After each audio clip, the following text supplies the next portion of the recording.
जो चित्रकला है उसका स्थान किस नंबर पे है? तो उसका स्थान है चौथे नंबर पर। उसका स्थान किस नंबर पे है? चौथे नंबर पे। जिसे क्या कहा गया है? जिसे कहा गया है आलेख्यम। जिसे क्या कहा गया है? आलेख्यम। देख लेते हैं इसको फिर आगे। इसे लिखा किसने? तो इसे लिखा है वात्स्यायन ने चौथी शताब्दी में। का समय क्या था? चौथी शताब्दी था। वात्स्यायन का जो समय था वो था चौथी शताब्दी। आगे देखते हैं। जो वात्स्यायन थे, जो वात्स्यायन के काम सूत्र है, इस पर टीका किसने लिखी है? इस पर टीका लिखी है और लिखी किस भाग की है? तो तीसरे भाग की लिखी है। इस पे जो टीका लिखी गई है वो किस भाग की लिखी गई? क्वेश्चन बहुत पूछा जाता है, कई बार पूछा गया। ये जो काम सूत्र है, वात्स्यायन की जो काम सूत्र है, उसके किस अध्याय पर टीका लिखी गई है? तो अध्याय 3 पर लिखी गई है। और किस नाम से लिखी गई है? जयमंगला नाम से लिखी गई। और किसने लिखी गई है? यशोधर पंडित ने लिखी है। और कब लिखी गई है? तो 1100 शताब्दी में लिखी गई। यहीं से 4-5 क्वेश्चन बन रहे हैं। ठीक है, फिर देखते हैं कि जो यशोधर पंडित ने टीका लिखी है उसमें कितने भेद बताए इन्होंने। तो इन्होंने क्या किया है? आलेख के 6 भेद बताए। कितने भेद बताए? 6 भेद बताए। कौन कौन से हैं वो 6 भेद? चलो देखते आगे। पहला भेद कौन सा है? पहला भेद है रूप भेद। जो इनकी जय मंगला है उसमें जो इन्होंने 6 आलेख के भेद बताए हैं उसमें से रूप भेद पहला है। दूसरा क्या है? दूसरा है प्रमाण। तीसरा है भाव। और चौथा है लावण्य योजना। लावण्य योजना। पांचवा है सादृश्य। छठा है वणिका वर्ग। ये 6 तरह के 6 इन्होंने आलेख भेद बताए हैं। चलिए देखते हैं तो किस तरह बताए हैं। श्लोक के रूप में बताए हैं। देखिए, रूप भेदा प्रमाणानि भाव लावण्य योजना सादृश्य वणिका भंगम इति षडकम। मतलब कि रूप भेद, प्रमाणम, भाव और लावण्य योजनम, सादृश्य, वणिका भंग, ये 6 अंग हैं। किसने बताया? यशोधर पंडित ने। किसमें बताया है? तो उन्होंने अपनी टीका में बताया है। जयमंगला टीका में बताया है। ठीक है, और जयमंगला टीका कब लिखी गई है? तो 11वीं शताब्दी में लिखी गई है। जयमंगला टीका कब लिखी गई है? तो 11वीं शताब्दी में लिखी गई है। और उन्होंने किस अध्याय की लिखी है? तो अध्याय की लिखी गई है। तो अध्याय 3 में लिखी गई है। अध्याय 3। और किसका है वो? कामसूत्र के वात्स्यायन का। चलिए देखते आगे। रूपभेद में क्या इन्होंने डिफाइन किया है।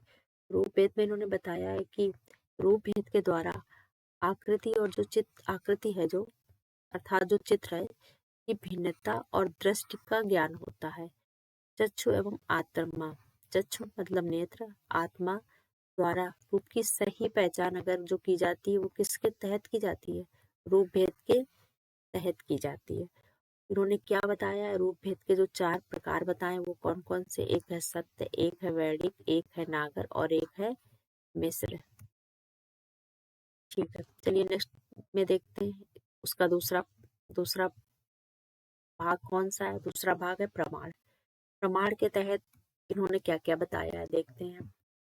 प्रमाण के द्वारा इन्होंने बताया है कि प्रमाण क्या साबित करता है। प्रमाण एक चित्र की क्या बताता है? तो प्रमाण जो है वो चित्र की लंबाई बताता है, चौड़ाई बताता है, मोटाई बताता है तथा उसकी दूरी का पता बताता है। ठीक है, तो प्रमाण के द्वारा हमें क्या क्या पता चलता है चित्र का? अगर किसी चित्र की हमें लंबाई, चित्र की हमें चौड़ाई, मोटाई या दूरी का पता चलता है तो किसके तहत पता चलता है? प्रमाण के तहत। इसी तरह क्वेश्चन आते हैं कि किसी भी चित्र की लंबाई, चौड़ाई या कुछ भी मोटाई, दूरी का जो पता चल रहा है वो हमें किसके द्वारा पता चलता है? आलेख के किस भेद के द्वारा पता चलता है? तो किसके द्वारा? प्रमाण के द्वारा।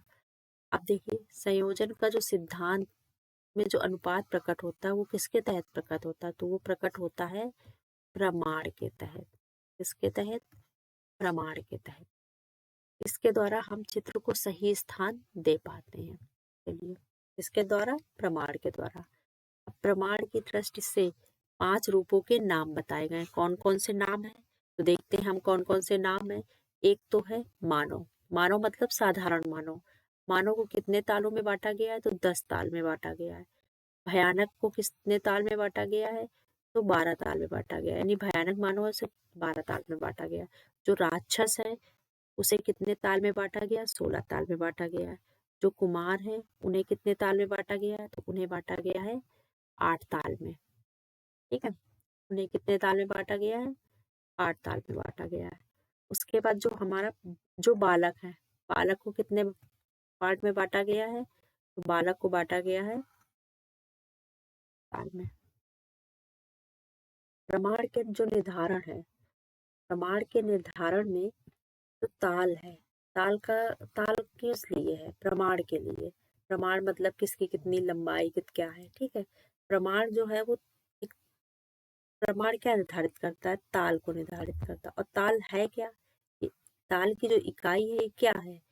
ये एक सिर है। क्या है? एक सिर है। सिर को कितने भागों में बांटा गया? तो 4 में। तो कौन कौन से हो गए? केस, ललाट, नसिका, ओष्ठ और चिम्बुक। ओष्ठ और चिम्बुक को एक ही है। ठीक है, ये है केस, ललाट, नसिका और ओठ और चिम्बुक या ठुड्डी। ठीक है, ये एक में है। आदर्श जो मनुष्य आकृति है, आदर्श जो मनुष्य की जो आकृति है, आदर्श एक मनुष्य की जो आकृति है, उसके लिए भारत में कितने ताल प्रमाणित माने गए हैं? कितने ताल प्रमाणित माने गए हैं? तो 9 ताल प्रमाणित माने गए हैं। प्रमाण का जो एक अंश है वो क्या कहलाता है? ताल कहलाता है। और एक जो ताल है वो कितने बराबर होता है? 12 अंगुल के बराबर होता है।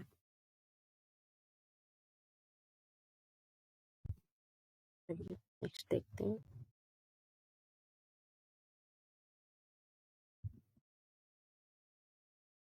जो माइकल एंजिलो है, इन्होंने मानव आकृतियों को कितने भागों में बांटा है?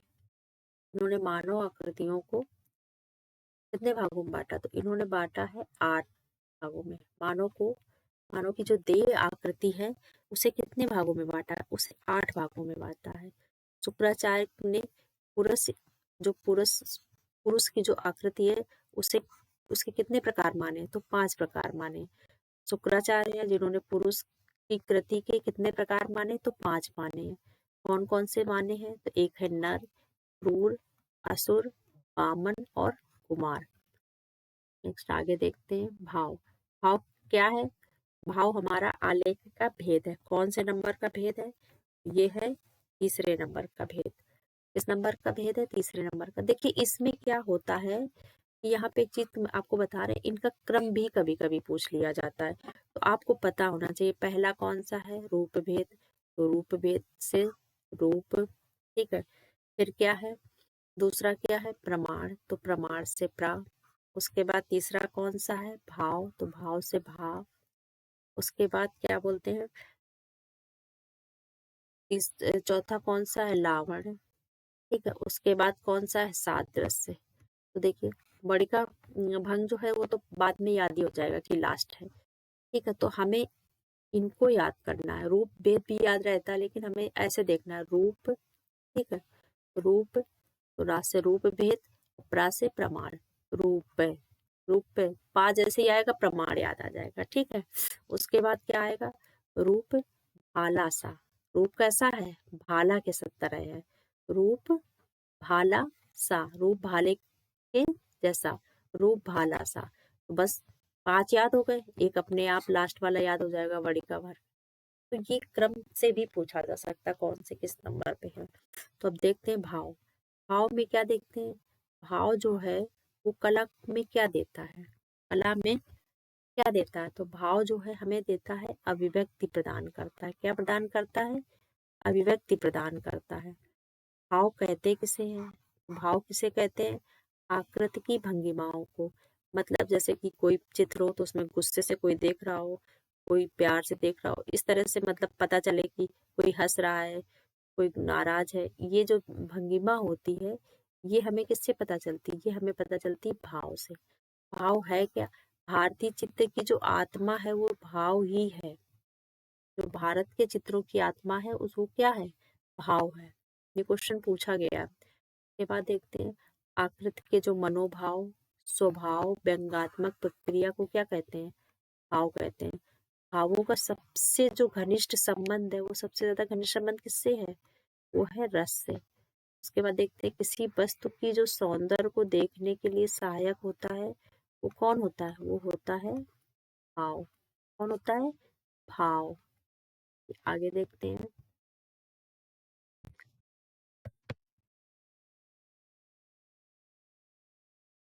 लावण्य। लावण्य योजना हमें क्या बताती है? लावण्य योजना हमें बताती है, लावण्य योजना के द्वारा क्या पता चलता है? पता चलता है कि बाहरी जो सौंदर्य की जो अभिव्यक्ति की जाती है, वो लावण्य योजना के द्वारा की जाती है। लावण्य योजना का अर्थ क्या है? रूप का सौंदर्य। जो रूप का हमें सौंदर्य दिखाई देता है, वो किसके द्वारा दिखाई देता है? लावण्य के द्वारा। इसके द्वारा सुंदरता प्रकट होती है।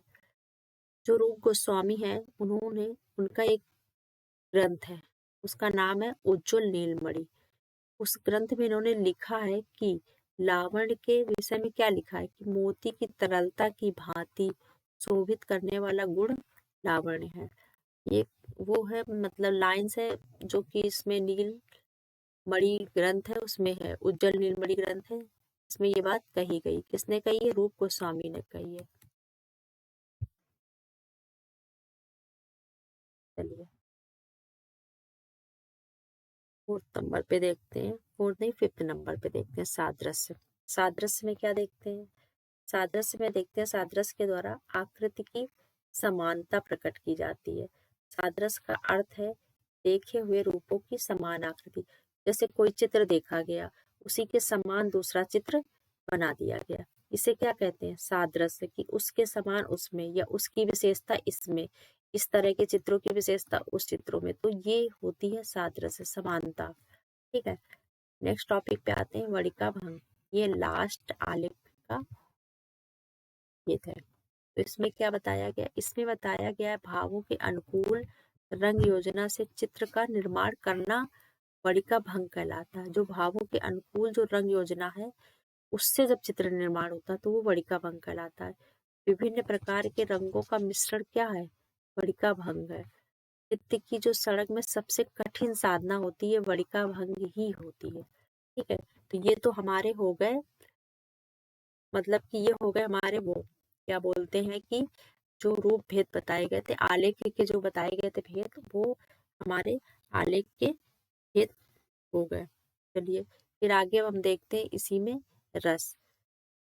रस रस इसी के साथ इसलिए पढ़ा रहे हैं कि रस से एक क्वेश्चन आ जाता है। जब रस से अगर कोई क्वेश्चन आता है टॉपिक से, तो ये वो यहीं से क्वेश्चन आता है। चलिए देखते हैं। काव्य शास्त्र क्वेश्चन, पहली बात तो यही पूछ लिया जाता है काव्य शास्त्र में कितने रस हैं, क्योंकि ये बहुत ही कंफ्यूजन करता है। भरत मुनि, ठीक है, अभिनव गुप्त, चित्रगुप्त, ये सब के अलग अलग हैं।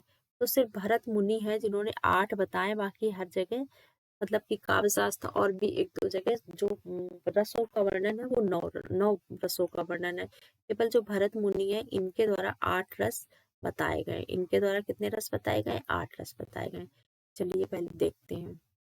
ठीक है, भाव देखते हैं और रस देखते हैं। श्रृंगार का भाव क्या है? रति है। और इनका वर्ण क्या है? श्याम एवं काला है। हास्य का क्या है? हास्य का है हास, और इसका वर्ण क्या है? श्वेत है। करुण का भाव क्या है? करुण का भाव है शोक, और इसका रंग है काला। वीर का भाव क्या है? वीर का भाव है उत्साह, और इसका वर्ण कैसा है? इसका वर्ण है काला। उसके बाद रौद्र, रौद्र का कैसा है? क्रोध, क्रोध, और इसका वर्ण है लाल। भयानक का कैसा है? भयानक का है भय, भयानक का है भाव भय है, और इसका जो वर्ण का कलर है वो काला है। अब देखो, भयानक कोई चीज होती है तो कैसी होती है? भयानक रात में तो काला। ठीक है, रौद्र रूप, रौद्र रूप क्रोध में, क्रोध में आंखें क्या हो जाती हैं? लाल हो जाती हैं। आंखें कैसी हो जाती हैं? लाल, वो लाल है। उसके बाद करुण, करुण में शोक में, शोक में क्या होता है? अंधेरा छा जाता है, तो कैसा है? काला। फिर उसके बाद आता है हास्य, हास्य मतलब हंसी हंसी, मतलब सब जगह अच्छा अच्छा खुश खुश है, तो वैसा श्वेत रंग हो गया। ठीक है, वाइट, वाइट पहन के अजीब सा एक अच्छा सा फील होता है। ठीक है। अब आता है श्रृंगार। श्रृंगार में रति, रति का क्या होता है? श्याम रंग। ठीक है, चलिए नेक्स्ट देखते हैं पार्ट। अब इसके दो और बचे थे, दो नहीं तीन बचे थे। कौन कौन से बचे थे? एक तो बचा था हीवत्स। हीवत्स, हीवत्स में जुगुस्सा या घृणा रहती है भाव, और इसका वर्ण कैसा है? नीला। उसके बाद आता है अद्भुत। अद्भुत का होता है विस्मय। विस्मय, विस्मय का मतलब आश्चर्य, ये भाव है इसका, और इसका वर्ण कैसा है? पीला है। शांत, अब देखिए यहाँ 8 यही थे भरत मुनि के। अब ये जो नवा आ रहा है शांत वाला, ये है अभिनव गुप्त ने जोड़ा है। इसका जो भाव है वो निर्वेद है, और इसका जो रंग है, वर्ण है, सफेद है। क्वेश्चन ये पूछा जाता है कि अभिनव गुप्त ने कौन सा नवा रस जो नवा रस जोड़ा है वो कौन सा है? तो वो है शांत। अब आता है चित्रगुप्त। चित्रगुप्त के अनुसार कितने रसों का वर्णन है? तो 9। अब रस का अर्थ क्या है? रस का अर्थ क्या होता है, मतलब क्या होता है रस? रस को हम कैसे डिफाइन करेंगे? तो दर्शक जो होते हैं उनके मन में उत्पन्न आनंद की अनुभूति ही रस है। किसी को देख के खुशी होना, वो भी एक रस ही है। भरत मुनि के नाट्य शास्त्र में कितने रस हैं? 8 रस हैं। कितने रस हैं? 8 रस हैं। और जो इनके भाव हैं वो कितने हैं? 49 है। 3 वर्ण है, लाल, पीला और काला। सर्वप्रथम जो कला है, इस शब्द का प्रयोग कहाँ हुआ था? तो ये ऋग्वेद में हुआ था। ये नाट्य शास्त्र के पहले ही ऋग्वेद में हो चुका था।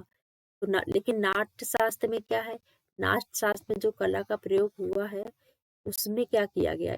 इसे संगीत, नृत्य एवं अभिनय से जोड़ा गया। किंतु इसके साथ साथ ही नाट्य शास्त्र जो है, यहाँ से कला शब्द का जो व्यवस्थित और वास्तविक प्रयोग हुआ है। मतलब ऋग्वेद में सिर्फ क्या हुआ? ऋग्वेद में शब्द शब्द का प्रयोग हुआ है, ठीक है, लेकिन यहाँ पे क्या हुआ है? एक वास्तविक और व्यवस्थित प्रयोग हुआ है।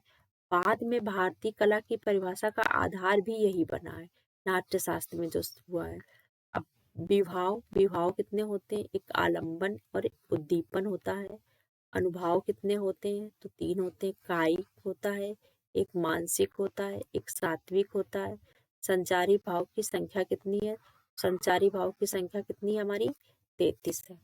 चलिए, तो ये एक छोटा सा टॉपिक था, छोटा सा एक वीडियो था, जो कि आज हमने ये टॉपिक खत्म कर लिया। इसमें कौन कौन सी चीजें हुई हैं? एक तो इसमें कला के अंक का हुआ है, और एक इसमें रस का। दोनों ही छोटे टॉपिक थे जो कि हो गए हैं। ठीक है,